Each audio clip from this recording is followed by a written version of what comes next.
today we would like to show you the whole process, how we breed actually raspberries that you can buy from us on our online shop or at Landi.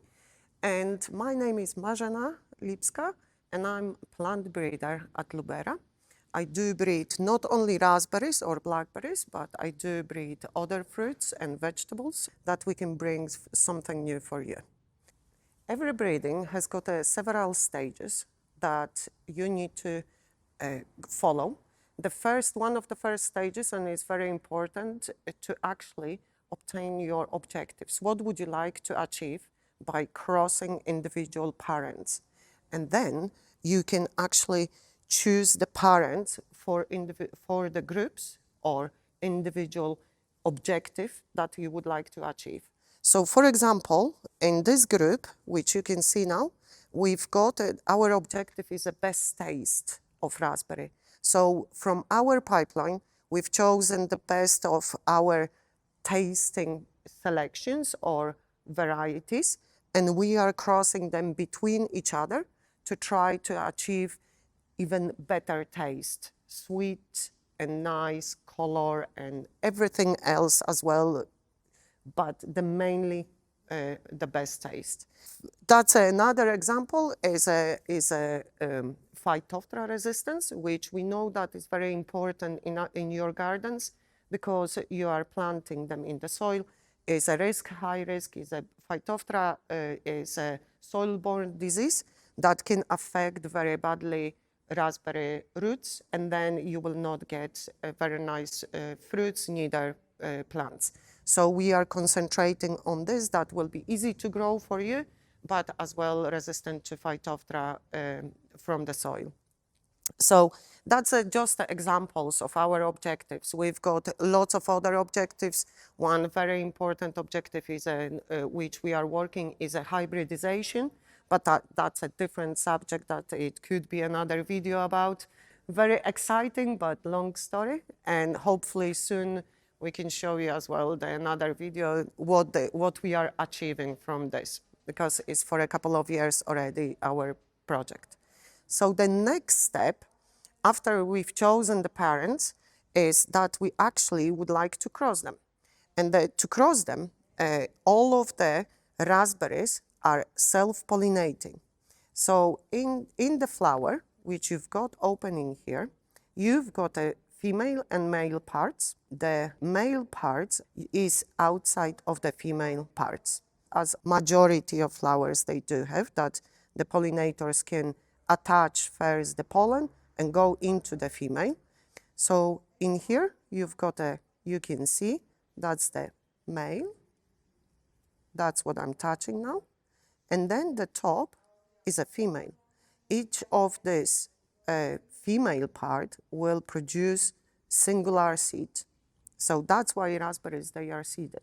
But when we are crossing, we would like to swap the mother with the father. We would like to swap a bit of genetics, that we would like to achieve something better, something new.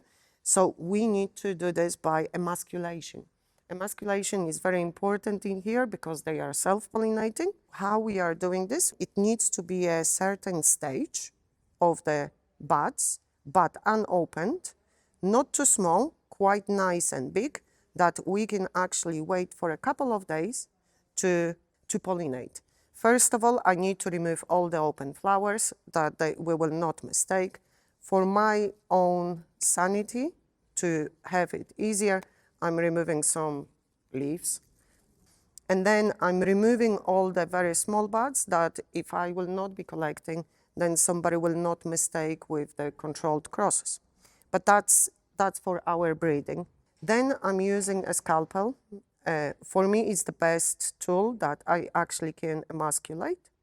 And I'm turning around, I'm turning around the bud. They are quite flexible, you wouldn't believe so, but they are quite flexible. And in here, I know that is edge where the male part is ending, but I will not damage the female part. So I'm turning around.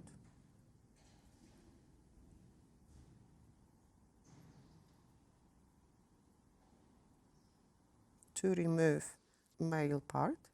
So you can see that's actually male part that produces all the pollen that pollinates the female part. And in here, we are left over only with the female parts that we will be pollinating in a couple of days. Why the couple of days? Because at the moment, stigma is not ready to actually receive the pollen. The ovary will not take the pollen. So we need to have a couple of days to wait, where I can show you on the next plant. In here is a stage where actually stigma is ready to receive the pollen. It's like a bit open. And now I can actually use another flower to pollinate. I'm taking the open flower, not too late, but on one stage where the pollen is releasing. To see that is a bit browning. If it's freshly white, it's not going to release as much pollen. But this is nice, quite nice stage to actually to collect and pollinate. So in here, even though I've got a full flower, this is my father. So, and my father, I'm going into the mother. So then I just basically rubbing around that the pollen covers all the stigmas and then waiting. As you can see, we are marking all of our flowers or pollinated, not pollinated, we are marking with the labels. And you can see we've got a quite blue, green-blue environment at the moment. And I can show you, if you will follow me, I can show you some of our achievements. So you can see that's what I've emasculated and pollinated several days ago, at least like couple of weeks ago. So now we will be waiting when the fruit is ripened and we can collect cross by cross. We can collect all the fruits and then extract the seeds. The seeds I will show you, you know the seeds. I'm sure you know the seeds of the raspberries when you are eating, and you can feel them between your teeth. So that seeds. Individual driplet, it contains the seeds. So it could be from 40 to even 120 seeds per fruit. So as we were speaking, after the pollination and after the mature fruits, we are harvesting. So for example, you can see different ranges and different sizes, and they will contain different numbers of the seeds. Normally, for what we are doing as an extraction the seeds is we are using a blender and then wash it off the remaining flesh. The reason is why we are doing it is that they will not mold when we are actually storing them in the fridge or the cold store. So that's one of the reasons. And then as well, if we would like to count amount of the seeds that we achieved per cross, because not always the crosses are compatible, so then we might want to repeat, or we might to switch different parents in the next year, following year, then we can do this by clean seeds. So basically what we are doing, as I said, we are blending, but every single, as you can see, I'm just squeezing for you, every single driplet contains the seeds. And then we would like to remove the flesh, we will wash it off. And what we are going to have is this. So that's our little seeds. And I will talk you through later on that they are looking very small, but they are very, very hard, and very hard to germinate, actually. So we've got a different methods of germination that we will talk you through. Also, once we've got the seeds, and clean seeds, nice seeds, we need to sow them to have some plants. The first stage is very, very important for raspberries. As I said, they are very small, but they are hard shelled. And you need to scarify them for better germination. It's two different methods that you can scarify them. At home, you can do mechanically over the sandpaper that you actually will remove outer coat, but not too hard, because then you will damage the embryos. So you can maybe for a minute just to rub it around the sandpaper. But what I do is I'm doing actually chemical scarification. And chemical scarification is I use the concentrated sulfuric acid, not recommended at home because can burn you if you don't know how to do so. So I'm leaving them for even 1.5 hours in concentrated sulfuric acid. You wouldn't believe such a small seeds that they can survive in such a chemical, but they do, and that does help for us actually the germination. But that's not end of it, because then you need to do actually cold stratification. You've got two types. You've got warm stratification and cold stratification. Cold stratification means we are actually sowing those seeds in the seed trays in non-fertilized compost, like a soil. Non-fertilized, the reason is because you don't want to burn the seeds as well. Because for an early stage of germination, you might actually burn the roots if you've got too much of fertilizing. So you would like to, you just sparingly, we are sowing them, depend how many seeds we've got, then what's the amount we need requires seed trays, then we do. Hopefully the more the better, that means our crosses worked. And then we are putting them in the cold store for 4 degrees for 13, 12, 14 weeks at least to have this cold stratification after chemical scarification. Then after that, we are bringing them into our tunnel, which is actually pretty warm, and we can feel it. Both of us can feel it right now. It's pretty warm, and that keeps them. You need to keep the moisture because they don't like to be dried out. You need to keep the moisture, and then they will start to germinate. So for example, I've got in here one of the tray that I brought about 2 weeks ago from the cold stratification. And you can see we are starting already to have a little bit of seedlings coming out. What you can do on this stage is actually selecting for a spinelessness. This is very interesting because this is a cotyledon stage. This is just the first, that's not even a leaves, it's just a cotyledon that actually was around the embryo, and it was containing all the required nutrition for the actually embryo to feed. And is the cotyledon. On the cotyledon stage, you can deselect or select spineless only. I will show you just with my beautiful drawing because I'm an artist by default. I mean not. So when you are on the stage of the cotyledons, when you've got this, when you've got very clean cotyledon, that means is spineless. But quite a lot of them has got like a cold glances. So if you will see like they look under lupa or microscope, it looks like a dewdrop on the cotyledons, and that actually shows you that they will be spiny.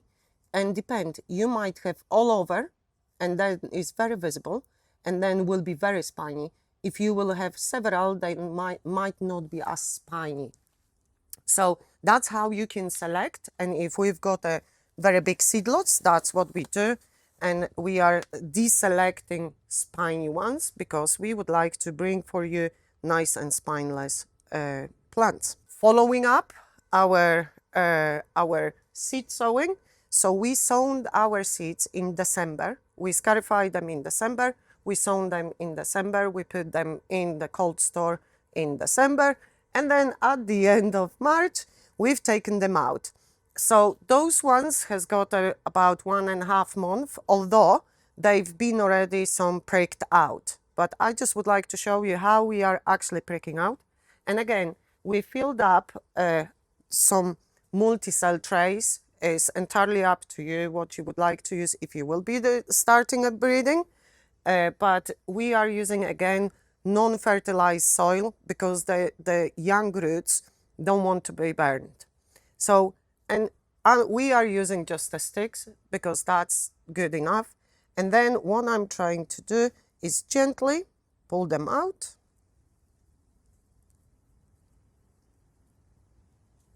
As you can see, they've got very nice roots, but very soft roots, soft fruits they will not have, because they will have a nice and firm fruits afterwards.